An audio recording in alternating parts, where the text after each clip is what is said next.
SADC has had a change of guard. Zimbabwean President Robert Mugabe has handed over the chairmanship of the 15-member Southern African Development Community to Botswana's President Ian Khama at the 35th Summit of Heads of State and Government in Gaborone earlier this week. Now, as SADC chair, President Mugabe has championed an industrialization strategy to increase foreign direct investment, and now President Khama has urged the community's leaders to walk their talk and implement the regional body's key plans. So what else is in Ian Khama's in-tray as he takes charge of the bloc?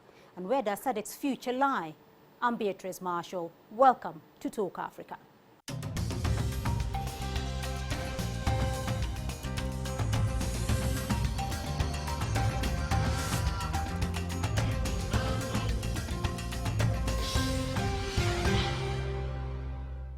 The Southern African Development Community has a new leader. Botswana's President Ian Khama has taken over the mantle from Zimbabwe's Robert Mugabe. Now, SADC is an economic bloc comprising 15 countries whose economies are at very different stages of development. South Africa is the unchallenged economic heavyweight of the SADC region. Its share of the region's total GDP stands at 55.5%. South Africa dominates intra-SADC exports with about 68.1%, while Angola is a distant second with 8.5%, according to 2010 International Trade Center and World Trade Organization data. However, intra-SADC imports present a more balanced picture. At 23%, Zimbabwe takes the greatest share of SADC imports, Botswana 17.9%, South Africa 14.8%, and Zambia 14%.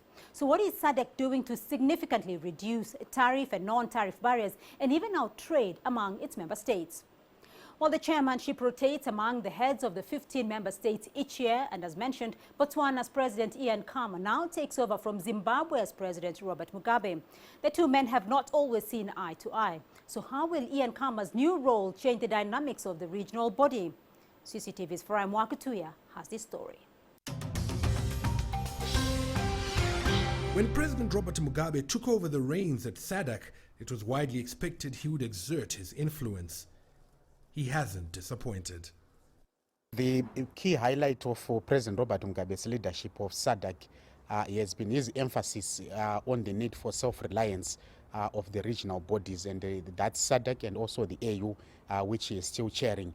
That's a reflection of his political views in terms of the relationship between the North and South, and mostly Europe and America and Africa. He's followed through by calling on member states to avail more funds so that the Secretariat is less dependent on donors. His greatest impact, though, has been on setting the industrialization agenda. An extraordinary summit specifically to deal with that was held in April, the first time economic discourse has headlined a SADC Indaba. The past year has been about the private and public sectors, formerly polarized parties, finding themselves. For us as private sector, it has been a period of sensitization, trying to do up the plans, trying to ensure that stakeholder responsibilities and roles are clarified, and ensuring really that the discourse has been owned and there's clear buy-in from the stakeholders within the region. The hard work is now ensuring that the grand plans are implemented, something the new chair, Botswana's Ian Khama, will oversee. Politics usually dominates SADC business, but things have been pretty quiet on that front over the last 12 months. Save for political tensions in Lesotho, SADC under Robert Mugabe has witnessed peaceful polls in Namibia, South Africa, Mozambique and Zambia. Analysts predict SADC's focus may change under Khama's leadership. He has championed, for example, the arrest of Sudanese President Omar al-Bashir. He has championed a more rigorous interest or intervention of SADC in national electoral processes. So we will likely see, I think, more emphasis on the democratic credentials of SADC. We are likely to see him being vocal more on issues of leadership transition. Mugabe is the chairman of the African Union, a seat he will hold until January 2016. Farai Mwakatuya, CCTV, Harare, Zimbabwe. Now, at the beginning of his tenure as SADC chair, President Robert Mugabe had plans to maximize returns from resources and urged follow-through on long-pronounced policies to ensure equitable intra-regional trade. Prime Wakutuya sat down with Zimbabwe's Minister of Industry and Commerce, Mike Bimha, to find out what was achieved in the bloc under President Mugabe and what work still lies ahead for his successor. Honourable Minister, thank you for your time. 12 months ago, SADC leaders met here in Victoria Falls in Zimbabwe and decided to set industrialization as the top agenda going forward. How much progress has been made over the last 12 months towards achieving that? A lot of progress has been made in the sense that the summit, the SADC summit at Victoria Falls, which you referred to, it mandated the ministers responsible for trade together with the secretariat of SADC to come up with industrialization strategy. What then happened was that the secretariat identified consultants in every member state and asked them to give them some terms of reference to have input into the vision of industrialization. These consultants in every SADC member state also consulted the private sector and then came up with a draft industrialization strategy. Then these consultants were also coordinated into one team to look at all the submissions from member states and then came up with what they believed was the strategy for the region. Now, once that work was done, the draft at that stage was also submitted to ministers responsible for trade and industry of all SADC states, and we met here in Harare to look at the proposals. A number of changes came up, and there was also a requirement that we don't just want a strategy, we also want a roadmap. And the consultants had to gather again to come out with a roadmap. They also had to come up with, it was not just the roadmap, but also now to incorporate the comments that had emanated from the meeting of the ministers responsible for trade and industry here in Harare. So in the end, they came up with a final draft in terms of the strategy and roadmap, which was then submitted to the summit, extraordinary summit, which was really a meeting just dedicated to the issue of industrialization and which was held here in Harare. And at that meeting, the heads of state and government approved the industrialization strategy and roadmap. So in terms of progress, I think a lot of work has been done. We now have an industrialization strategy and its roadmap. So that's how far we have gone so far. To what level has the private sector been engaged in crafting these policies and this roadmap that you talk about? Yeah, probably not as much as we wanted, and probably I would say much of their participation is maybe required now and going forward. Mm-hmm. We agree in SADC that this program is to be private sector driven. Honourable Minister, how difficult, how easy is it, how realistic is it to be able to reconcile different countries at different levels of development? For instance, in SADC, South Africa is largely seen as a dominant player versus other countries that may not be at the same economic level. Going forward, asking all those countries to industrialize, how achievable is that? Yeah, well, look, regional integration, while it is good, it also has its problems, the problems that we have alluded to. But I think what we have been dealing with all along, we were dealing with the issue of market access. issue of marketing, of opening our markets. And that was probably even a bigger problem to what we are talking about. Because those countries which are developed like South Africa would then see us as probably just for the market, for them to offload whatever they produce. But the mere coming up with industrialization, which in your view, if you were following the progress on industrialization, it was really President Mugabe's idea. Now, the call for industrialization is really in a way trying to ensure that we play on an even playing field, that we all produce so that we can trade amongst each other. And the issue is that we are not all the same. We don't produce the same. And we have our comparative advantage. So Zimbabwe has to do those things that they are best in doing. And so will be South Africa, so will be Zambia. And when you look at that as a totality, as a region, you are now talking of what we would call a regional competitiveness. And that's what we should be looking at. So in the end, the whole issue of a dominant player in a region probably won't matter much, because we are all different and we have different comparative advantage.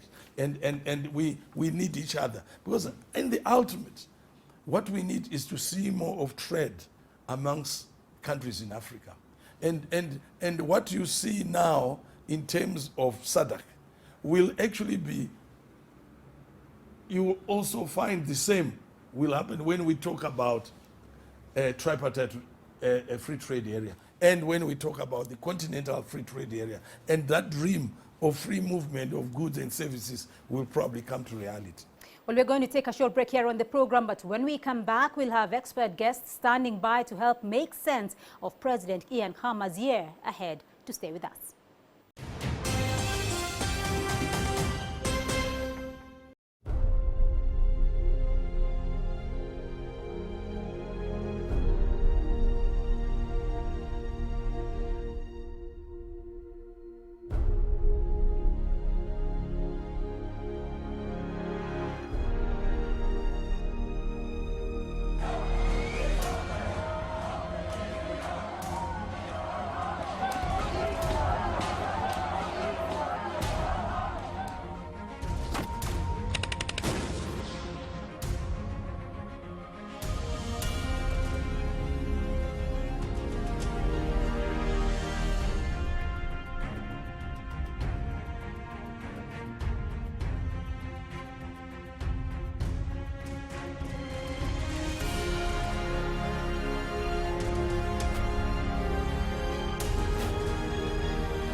Welcome back to Talk Africa. Now, to help chart SADC's roadmap under the new chairman, Ian Khama, I have expert guests standing by. In Johannesburg, Professor Anthony van Nieuwkerk. He's the academic director at the Wits School of Governance. In Nairobi, David Owiro, he's a consultant economist. And in Beijing, Professor Ho Wenping, she's a research fellow at the Institute of West Asian and African Studies. Thank you all for joining in the discussion. Professor van Nieuwkerk, I'll start off with you. In Johannesburg, SADC has had a change of guard. Industrialization and infrastructural development have been the focus of the last year. First, though, what is your take on SADC's successes and challenges over the last 1 year? Yeah, I must start off by saying that it's always wise to keep a historical perspective on the dynamics of a regional organization such as SADC. It is a big organization. It represents 15 member states in Africa. Geographically, about half of Africa is covered in the idea of SADC, the Southern African Development Community. And so the achievements of a particular leader over a period of 1 year is really a small step in a much longer journey towards eventual integration of nations and economies and building a common or a joint future together. So I must say that at first cut, SADC is making a lot of progress.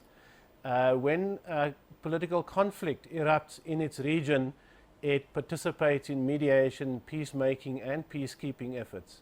It is always busy constructing development plans and business plans to give effect to the ideal of a common future.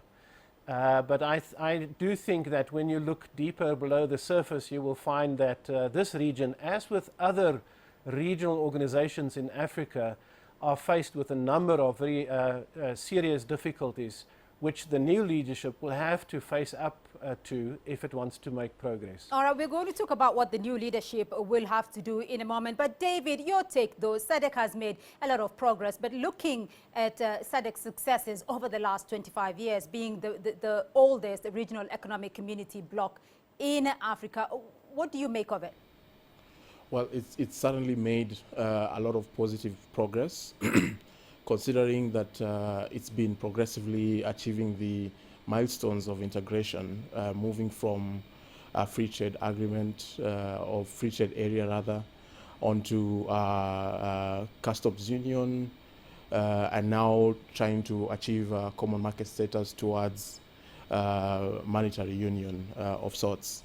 Of course, the challenges have been far and varied, as has already been stated, that indeed 15 economies, bringing 15 economies together and achieving the kind of harmonization and convergence that comes with regional integration often poses challenges.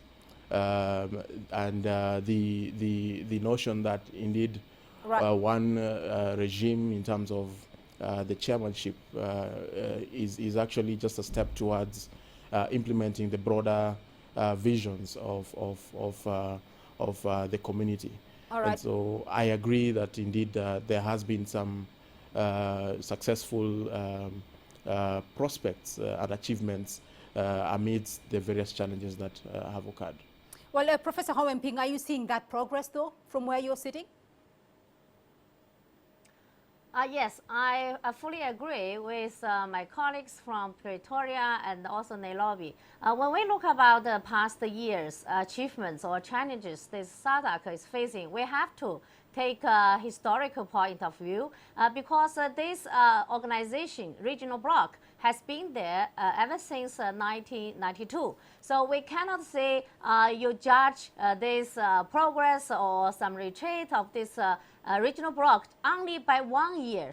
So 1 year is just a very short time from 1992 all the way to now or even in the future. But I have to say, during the past year, even we have seen a lot of very encouraging things. One is in economic integration. We have seen like SADC has together with other two. One is the COMESA, another is the Eastern African Community. So those three has already organized tripartite, this the biggest one economic bloc. So that is the one big, very big step forward for pushing this continental economic integration. So this step has been made already. And also when we look about like security and political stability, and I think we should all proud to say that all the Southern Africa countries, these 15 countries as the members in this bloc, I think is the most peaceful and the most stable region when we compare with other parts of Africa, not mentioned the Northern Africa or some Eastern or West. So it's far away from those terrorist attack, and also there's no civil conflict going on, and there's no refugee things. So this is very good. All right. We should thank for this, SADC, wonderful organization. Professor Van Nieuwkerk, though, the issue coming out from Beijing, though, is that security and political stability have been some of the major successes, though, over SADC over the last 25 years or so. Where is SADC integration headed, though? Well, I think the ultimate aim is for the 15 member states to hand over a bit of their autonomy or sovereignty to a regional organization which is the SADC Secretariat currently housed in Gaborone in Botswana, who will then play the role of decision maker, or rule maker if you want, and rule enforcer in terms of an integrated project whereby the 15 economies and tax regimes and investment codes converge to become one. That needs quite a sophisticated style of management, which we are working towards but we have not yet achieved. Managing your borders, your infrastructure, the flow of investment, the flow of trade, goods and services and people across borders. These are some of the real developmental and economic integration challenges that face the region. And I think it will take probably another 20 years before we can reach that stage where we talk with confidence of a free trading bloc that stretches across half, if not more, of the continent. You're talking though, Professor, about, if I can just interrupt you there. If I can just come in there though, you're talking about 20 or more years before full integration is achieved, but as yet though, a lot of the other protocols have still not been met though, you know, liberalizing trade 100% by 2012, a customs union by 2010, establishing a common market by 2012, a monetary union possibly by 2016. All those deadlines have passed and that has not been achieved. Why? You know, we face a situation where in the region we have one dominant economy, which is that of South Africa, faced by one or two other diversified economies, such as Mauritius or Zimbabwe before it collapsed economically. And then the rest of the region is marked by member states who are poor or relatively underdeveloped or undeveloped, at least economies which struggle to diversify. And in some of those cases we also have political turmoil, not necessarily war. It's one thing we've been spared from except for the Eastern DRC. Right. Nevertheless, in a situation where you have one dominant economic giant that tends to determine the terms of trade, you have problems in finding a formula that will give effect to regional integration such that all the protocols and the and guidelines and the rules of the game that you agree to can be implemented equally across all 15. So in effect, what happens at the moment is we sit with a situation which the economists call variable geometry. Some of those who want and can trade with each other faster and more effectively and efficiently do so. And it takes place in our customs union, which is a smaller set of agreements amongst the 15 member states. Professor Ho Weng-Ping, China is heavily invested in southern African countries like Angola, like Zimbabwe, like Tanzania, DR Congo and Zambia. What is China's role in terms of investment in those countries? Well, as my colleagues has mentioned, now in order to address those imbalance and also those diversity among those 15 members countries within SADC, I think the industrialization has been pointed out as the way forward to resolve all those problems. So in terms of pushing the industrialization, I think China can offer quite a lot of help.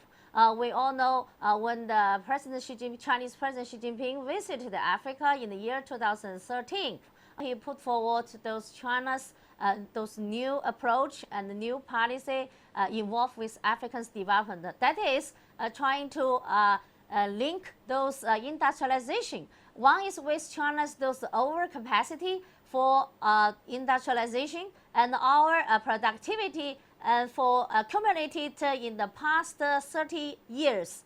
And then one is to link with Africa's industrialization, because Africa has a lot of potential in terms of resources, in terms of those human capacity and human capital. So now one thing now in the hurdle this development of all this connectivity is the infrastructure. Even South Africa, the biggest one economy within SADC, now is facing the shortage of electricity. And also other countries, they are facing the shortage of those trains, the porter. So how to resolve those things, I think this is the one starting point for realizing industrialization. Well, David, the whole question, though, of Africa being resource-rich, and of course, Southern Africa is one of Africa's biggest resource-rich regions there. What do you see as the priorities that SADC is not exploiting, that it should be exploiting? Well, thank you. I think, and that question is quite related to the previous question which you are handling, which is in the view of these other smaller economies within SADC who feel that the trade is imbalanced, of course, owing to South Africa's position and size of economy. For me, what I'm tempted to think is, in any trade agreement, there are usually two kinds of outcomes or competing outcomes. The first kind is trade creation effects versus trade diversion effects, and the kind that you want are to maximize your trade creation effects and to mitigate or to minimize trade diversion effects. And so the challenge is upon national countries or economies who are members of SADC to develop domestic policy that sort of brings in internal reform to address the trade diversion effects, so that they themselves also can go a long way in benefiting from what the regional economic community is to offer. And so the role of China actually and other development partners can actually be quite instrumental in addressing these internal constraints that sort of can enhance or result in greater benefit from trade creation effects. Now, as to the issue of natural resources, we know that South Africa is endowed, Southern Africa has been more endowed with natural resources. Indeed, the whole of Africa is endowed. But in terms of extractive sector being a major contributor to the GDP, of course, the South African experience is much stronger than other countries, say, in East Africa or West Africa. As we know, the countries in East Africa have been making discoveries of, within the extractive sector. We are finding, resources such as oil and gas and other minerals that are of value, high value, and which would have a significant contribution to the extractive sectors, and basically be able to change the composition of GDPs for these countries. And so the lessons there, of course, in terms of beneficiation and achieving local content development, local economic development within the areas where this extraction is happening. Of course, there are so many lessons that SADC region can give to the rest of the world. All right, and that's all we have time for this week. To my guests, thank you very much for joining us on the discussion. Professor Anthony Van Niekerk, he's the Academic Director at the Wits School of Governance, and consultant economist David Awiro here in Nairobi, and Professor Ho Wen-ping, Research Fellow at the Institute of West Asian and African Studies, joining us there from Beijing. Thank you all for being on the program. Remember, you can also join in the conversation online through Facebook, Twitter, and YouTube. And do join us again next week for another edition of Talk Africa. From me, Beatrice Marshall. Goodbye.